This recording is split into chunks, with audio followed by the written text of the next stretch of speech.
AI is going to take over recruiting 100%. I read that headline today, and today we're going to talk about why it's not. Welcome to the Key Hire Small Business Podcast, hosted by Corey Harlock, creator of Key Hire Solutions, where small business owners learn how to build stronger teams, simplify growth, and scale confidently. Got feedback or topic ideas? Send us a text. If you're listening on a handheld device, tap the link in the show notes to message the show. Subscribe or follow on your favorite platform, and follow Key Hire Solutions on social media for more insights and updates between episodes. To learn more about how Key Hire can help scale your business, visit keyhire.solutions. Connect with Corey on LinkedIn through the link in the show notes. Mention you're a listener, and he'll accept your request. And now, on with the show. Here's your host, Corey Harlock.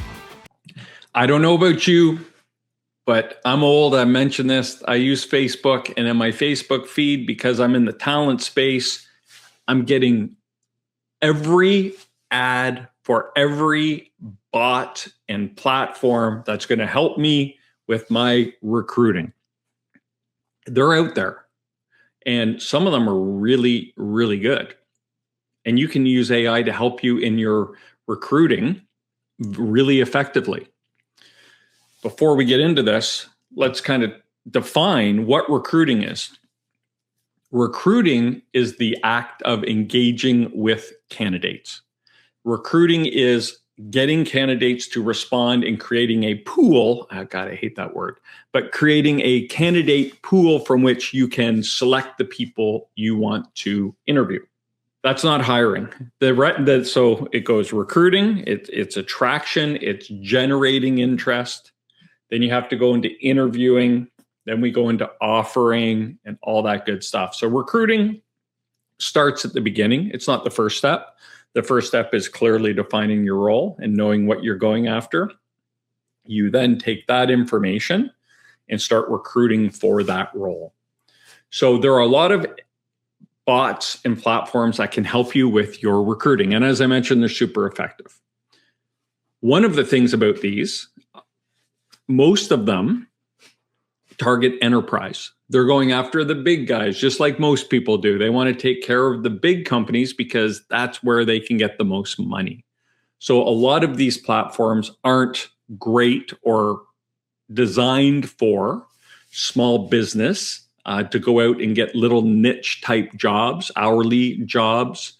You can still find leadership jobs using them, but it's a new world, and it's getting really noisy and really overwhelming. For example, if you want to find a software that will work 24/7, generating candidates for you, and even messaging with them and speaking to them, AI will create the conversation and get them to the point where they can schedule their own interview. You can do that. And that's really super effective to have them working 24/7 and scheduling interviews for you while you're sleeping. Amazing. You can find AI out there that will do the initial pre-screen for you based on the information you give it. And if they pass or fail that pre-screen, they will give them an interview link and they can schedule an interview on your calendar. Super useful. You can even find AI that will, when you do a video interview with someone, it supposedly reads them and can tell you if they're being honest in their answers, their level of confidence, all kinds of stuff. And that one's been around for a long time, but that's another one you can use. You can use AI to write job ads. You can use AI to run your whole recruiting process. So if you're an enterprise organization and you have someone who can monitor all of these channels and you can afford the budget, you have money in the budget for it, these tools are great. Now, there are some that you could look at that might be a little more affordable. There's one out there called Juicebox, which you can kind of target people and you can have it automate that kind of initial contact and generate interest for you, send people messages. That's cool. It's a cool platform. I played with it. it wasn't super effective for what I do, and I work with small business owners, so I don't know how effective it would be for you. But maybe the problem is because I work in such a varied area of industry, it's hard to train it. But if you're just doing the same industry and segment the whole time, maybe you can train it. Maybe it's worth checking out. The other things to think about with AI are, as a small business owner, as it pertains to recruiting and hiring in general, the three challenges you're going to face all the time are your time. Number one, you have other things to do, and often hiring, we don't carve out time to hire. If you're a business owner who's ever said, I don't have any time this week, can we push that interview to next week? Raise your hand. And as the joke goes, so 50% of the people are telling the truth, the other 50% are liars. We've all done it. And that's how we lose out on good people, because if you solve for time, you will solve for quality. Meaning, if you can be quick at this, the best people are still on the market and you have a crack at them. And you have opportunity to hire the best people. The longer you take, the skinnier that pool gets, and you end up in a position where you're hiring the best of the worst. So we're going to solve for time. We have to solve for training. Controversial take, but many business owners, some will tell you honestly, and some might not be aware of it, but not all of them are great at interviewing. And even worse, what they will do is push that off and say, well, I'm going to let the hiring manager take care of this. And we push that off to someone who is even less skilled at interviewing than we are. Let's make no mistake, hiring and interviewing is a discipline. It's a skill, just like anything else. And the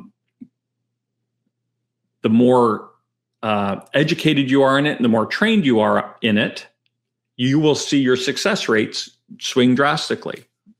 For example, most business owners who do DIY hiring get it right, meaning they put someone in that role that knocks their socks off, is competent, can drive business, can create process and procedure to scale.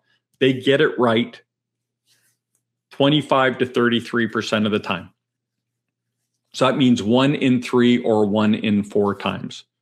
If you have a key role you need to hire for, in the first hire, there's a 25% to 33% chance that person is the person that you're going to roll with and is going to help you grow your business. And as you get better at this hiring, you can get that. We have a 90% success rate in our interview to offer ratio and putting people into business. And that 90% is measured by simple metric. Do they meet our 6-month guarantee? So 90% of the people, more than 90%, it's probably 91, 92, make it more than 6 months. But if you look deeper into it, the average person we put into a business is there anywhere from 2, 3, even 4 years. We have people that have been with the same company for 9 years. One of the first people we ever placed back in 2016 is still there, and they're a director or a VP at this point within the company. So the better you get at hiring, the greater that success goes. So that's the training piece. So we have time is your biggest challenge. Training is your second biggest challenge. And your third challenge is prioritization, meaning hiring isn't a priority. It gets pushed to the side when perceived more important things come up. Can you cancel that interview? I got to go on a sales meeting. Can you cancel that interview? We got a problem in operations. I have to deal with it. Can you cancel that meeting? I have a doctor's appointment. I don't know. But we make excuses not to have that interview and think we can push it. And the other part about the prioritization piece is no one owns it. No one's responsible to be on top of it. So when we look at those 3 challenges that you're facing, and we go back to AI will overwhelm you. It's really good at what it does. So if you have it there, and we didn't mention job boards, and all the information I'm reading and hearing about are saying job boards are just becoming Indeed and whatever else is out there, they are just declining pretty quickly at this point. They're just becoming less and less effective. But even when you post a job on a job board, people apply. And the problem with job boards is makes it really easy for people to apply. The bad thing about, or the good thing about job boards is it makes it really easy for people to apply, meaning anyone can apply for your job. And if you put a job on a job board, you understand people with the wrong experience and the wrong zip code apply all the time. How many people from out of city, out of state, even out of country do you get that apply for your jobs? It's crazy. And that's a time suck on you to screen through that. Now with all these AI agents that you can engage with that can source 24/7 and engage people and put interviews on your calendar, if you don't have someone monitoring that, meaning every day you're looking and saying, what new applicants have we gotten? They age. And the longer those candidates age in your database, meaning they've been engaged with, and now it's our turn. The AI has said, Corey, it's up to you now to take these people through your hiring process. We've recruited them. We've done our part. Now your part is to get them into the hiring process. And the longer they sit there without you reaching out to them is the longer other companies have to engage with them, get them into their hiring process and hire them. And that's why we say you solve for time, you solve for quality. If you can get to them quick, now your opportunities to hire the best people go up. Your success rate's going to go up. Your tenure is going to go up with these people the longer they're going to stay with you if you get it right. So these are some things to be aware of with AI. Now it's going to be overwhelming. It's so noisy. And once you turn these things on, like I said, they work 24/7 and you tell them to go find me candidates. They're going to find you candidates. They're going to recruit. So will they replace recruiters? I don't know. They seem to be doing lots of it right now. You still need someone to manage that inbox and what's happening. And if you use one that is going to start scheduling interviews for you, and you got a blank spot on your calendar as a business owner or a hiring manager, and you're thinking, oh, yeah, I got some time there. Maybe I'll book a dentist appointment or whatever. You book that appointment, all of a sudden, boop, before you get to your calendar, now it's full with an interview. You got to call, reschedule, cancel. Now we get into that whole we're pushing interviews. So if you're not making time or carving out specific days and times on your calendars when you can do interviews, especially if you're in hiring mode, you could get yourself, now your calendar is going to get overwhelmed with interviews at times when you didn't want them or need them on your calendar. And you're going to end up having to call people, juggle, get someone, can you reschedule this? And now here we go again. So this is the landscape that we want to talk about today is, yeah, there's a lot of really cool recruiting stuff going on in AI. Does it work for you? Do you have the time? Do you have the training to use it? And can you prioritize it if you want to get the best people? So some of the mistakes you might make, and I've talked about this before, is using AI to generate a job description. And what do I mean by that? If you just say, we need someone in shipping and receiving, a manager of shipping and receiving, and you say to AI, create me a job description for shipping receiving manager, it's going to give you one. It might not be great for your business. It might not completely outline that. So it's important you understand, as we say, the first mistake people make when they start hiring for roles in their company is not clearly defining the role. So you can't delegate role creation and job descriptions to AI. You still need to understand what the scope is and the specifics are of the job for your business, right? So we want to clearly define it. Once we have it clearly defined, meaning we understand what those 4, 6, 8 key pieces of experience are that we need, now we can feed it into AI and say, create a job description for our company, and here are the critical points I want you to include. Second biggest mistake people make when they start filling a job is they hire for current revenue versus future revenue. And I said this on a previous episode. You can now, once you clearly define that role and plug it into AI, ask it do some research. And we're currently a $10 million a year in revenue company. I want to scale to 50 million. If I wanted to hire a manager of shipping and receiving that could help me scale, do some research and tell me what skills and experience I should be looking for in that individual. So it can help you solve, you can get a 2 for 1, by using smart prompts, doing a little research up front on your own, clearly defining the role, right? Getting with your key stakeholders in that area and saying, what are we missing? Maybe someone just left and you say, you know what? The person who left was great, but they had a blind spot. What was it? And let's include that in the role. So we want to clearly define it. Then we can also ask our AI, whatever we're using, to build in capacity, build in some capacity to that role as well. So the 2 biggest mistakes can be solved by your whatever AI you're using, Claude, Chat, Joomla, whatever it is, that it can deal with that. Easy. But you can't delegate that. You can't just say, create a job description for a $50 million a year company. It's going to give you something very generic unless it's trained to know your business.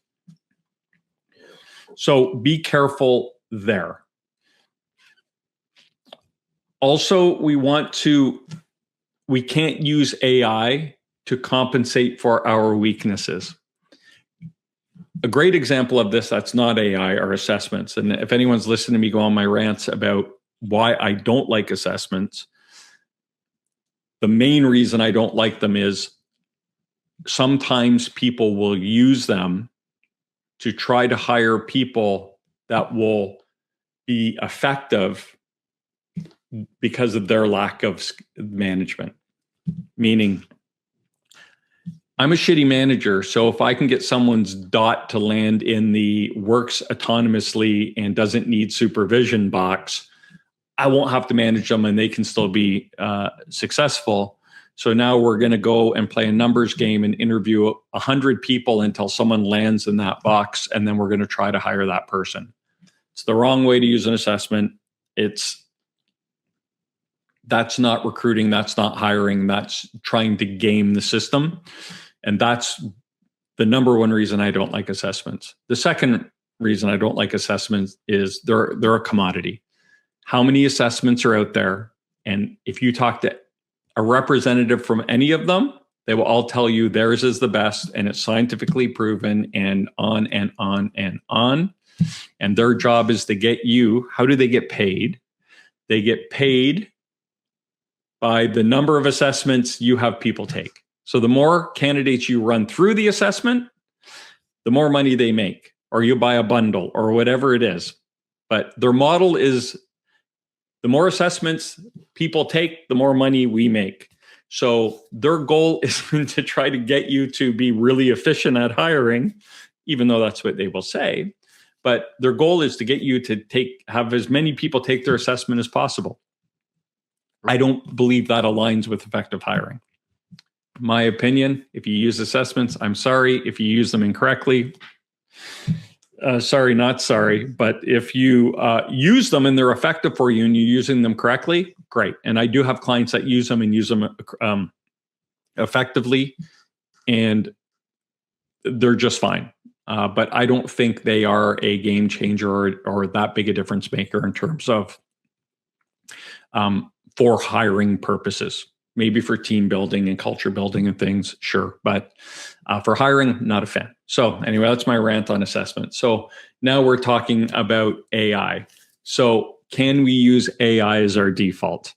I know people aren't hockey. Maybe we have some hockey fans that listen, but the Toronto Maple Leafs, which are like the biggest franchise or second biggest hockey franchise in the NHL, they were disastrous this year. And it came out that they made a whole bunch of really bad trades, or trades in sports world. They always talk about, did you win the trade? And they made some trades that they definitely did not win this year. And they fired a whole bunch of people, and it came out they were just plugging stuff into AI, and AI was telling them what trades to make. That's delegating too much responsibility to your AI. You don't want to do that in your business. You can't record an interview and plug it into AI and say, should I hire this person? You can't cover skill gaps with AI.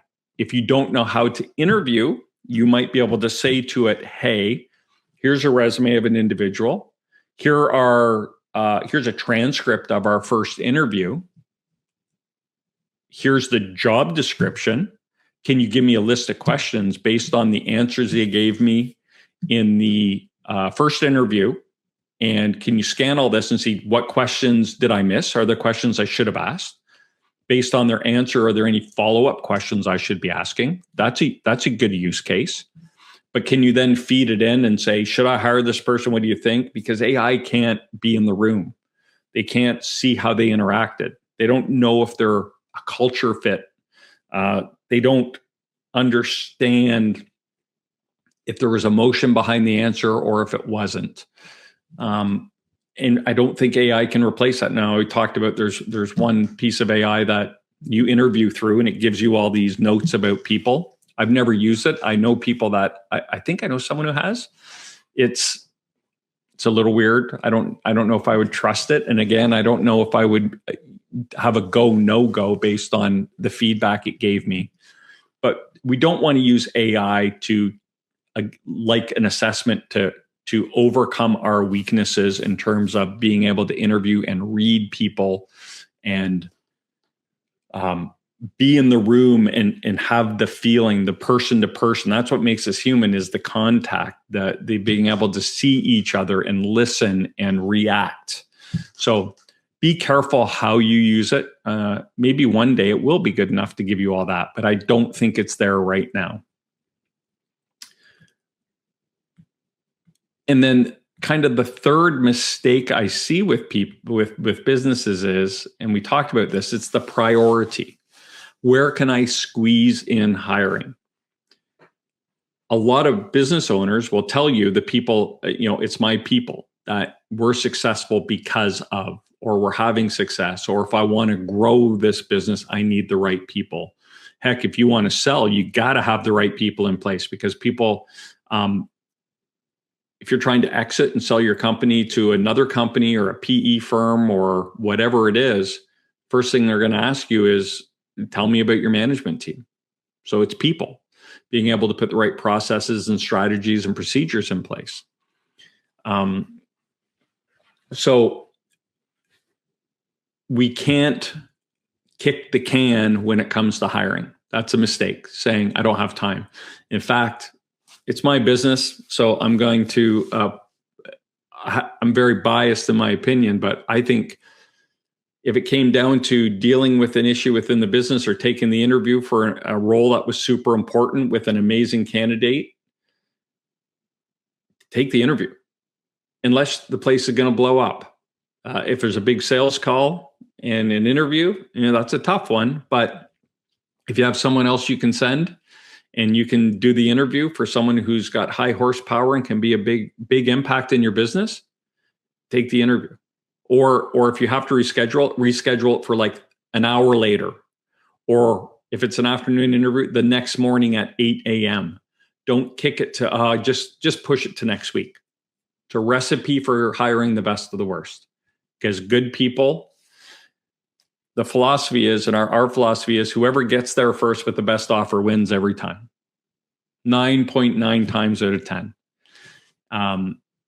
And what backs that up is, I've had clients that say, well, here's the offer we want to give a candidate. And I'll say, they're not going to accept it. And they'll say, that's okay. I just want to see what they come back with. And I have said, what they're going to come back with is, thanks for the offer, but I've taken another job.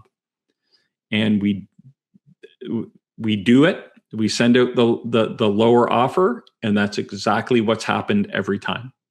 And they're like, well, they didn't even negotiate. I said, they don't need to. They have other companies that are offering them jobs right now.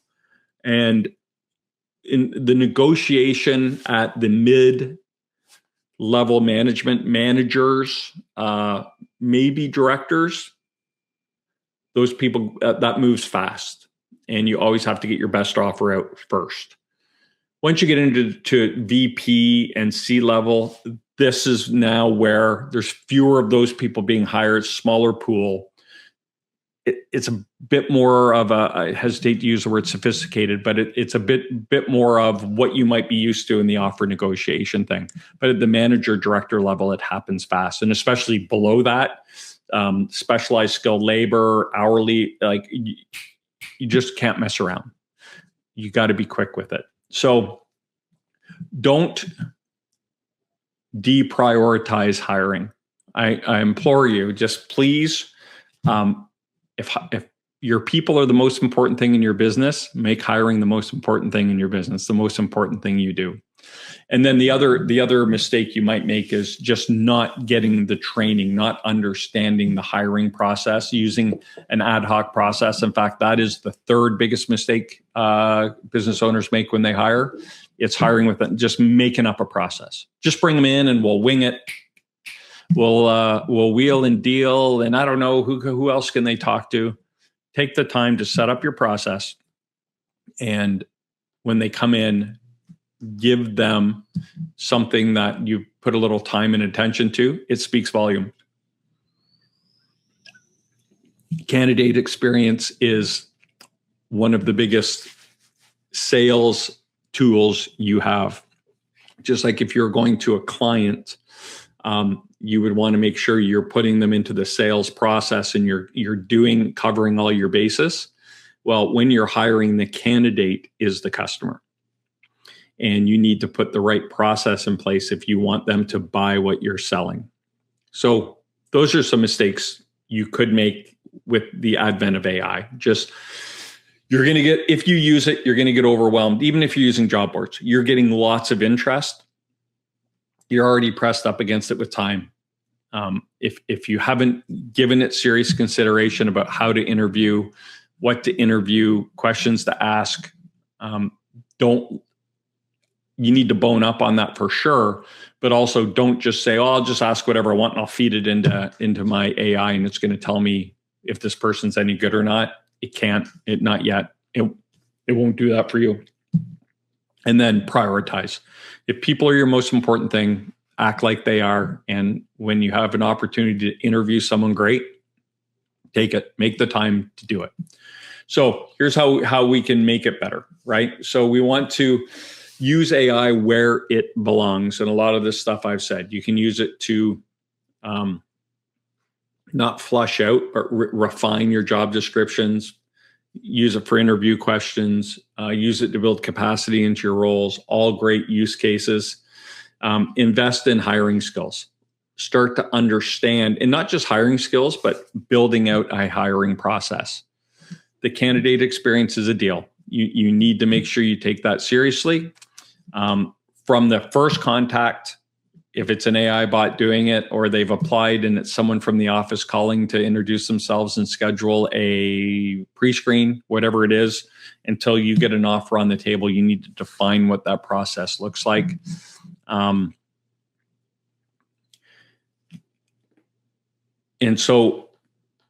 also understand interviewing skills. There's lots of books out there to do it. There's Top Grading. There's, I think, Who might have some interviewing stuff in there, which is a pretty cool book.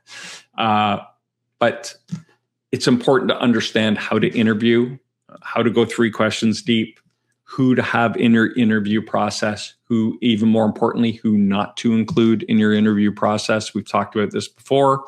Only the best people should be in there. Never put your B, C players in an interview. Your C players in particular will do one of 2 things. They will try to scare the candidate off, or they will sabotage.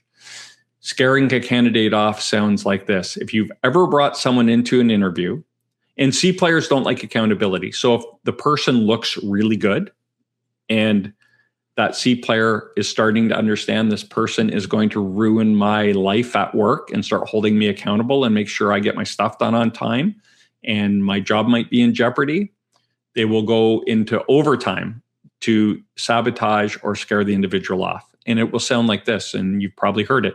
If you bring a C player into an interview, they will say things like this to a really high-performing person that you want to hire. I hope you like working 60 hours a week. We work 60 hours a week around here. It never stops. You'll be in here weekends, all hours of the day.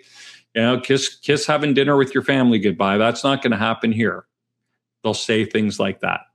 Or they will sabotage, meaning they will do things and say things that make it very hard for you to go back and hire that person.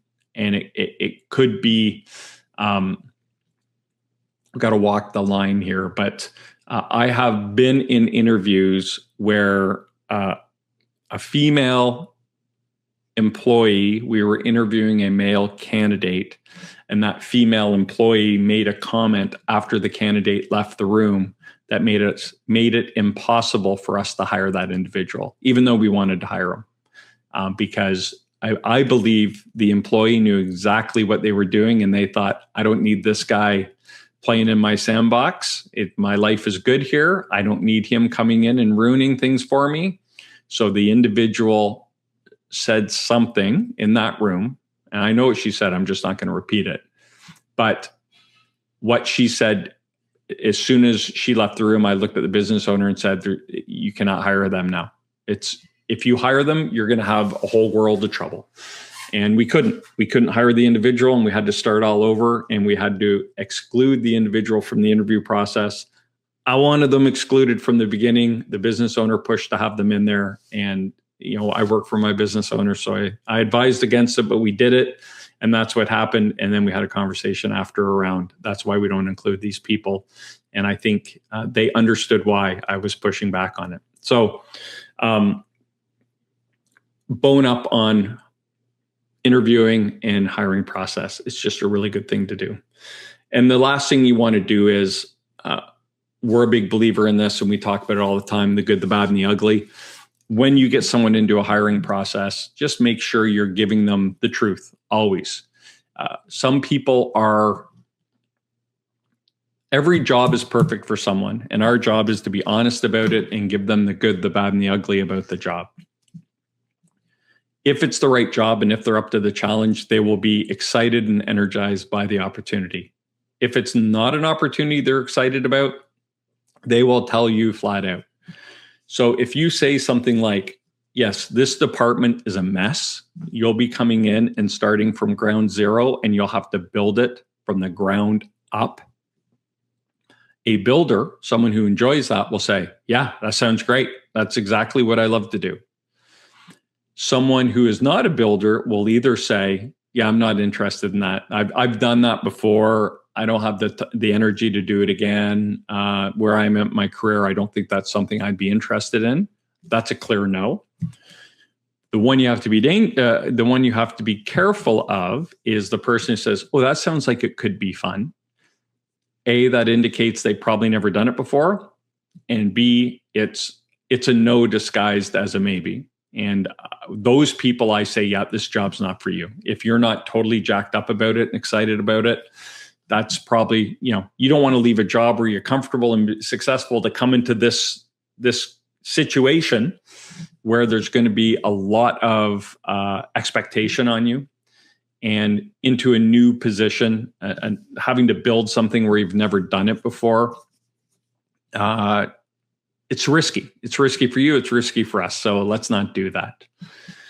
So those are some things you can start to do. But, AI has its place. Don't overuse it. Don't overtrust it. And if you do decide to use it, especially on the recruiting side, just be ready, because you'll get overwhelmed with applicants. And actually, what's interesting is the one thing I didn't touch on is the other side of this.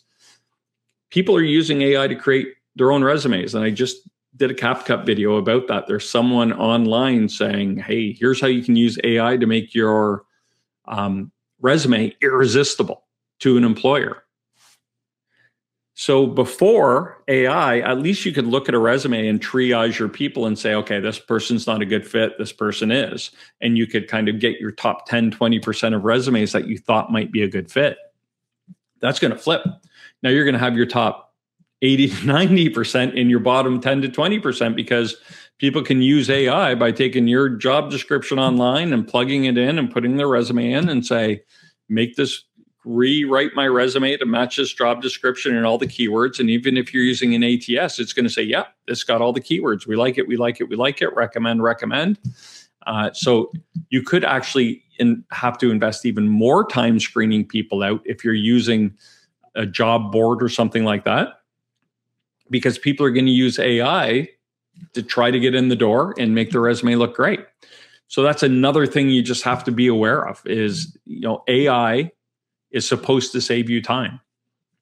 The reality is right now with recruiting as a small business owner, if you don't have someone dedicated to this, if it's not a priority for you and you can't prioritize it, you can't make the time for it, and you can't dedicate someone to it, AI could really overwhelm you at this point and actually have you investing even more time in hiring than you already are, and having even more disappointment than you already are, because you have all these great looking resumes and then you get into them, or you spend time talking to people and you realize they maybe had their resume done up to make them look better than they are, or worded things in a way that, yeah, they have that experience, but not to the level I thought. And now you're wasting more time talking to less qualified people. That's my rant on AI for today. It's good, it's bad, it's coming. We're all changing with it. There's lots of things going on. Just be careful how you use it. Don't let it become your go-to to fill in for your skills gap. You still need to understand those and improve on those, and understand where AI has a useful place for your business. Everyone's going to be different. Some people might use these agents and it works perfectly for them. Some people might use them and still not have the time or be able to prioritize it the way they need to. So you'll find the one that works best for you. Use it correctly. It can help you. Just be careful out there. All right, that's enough for me. My name's Corey Harlock. I've been your host today. Till next time, stop grinding, start growing.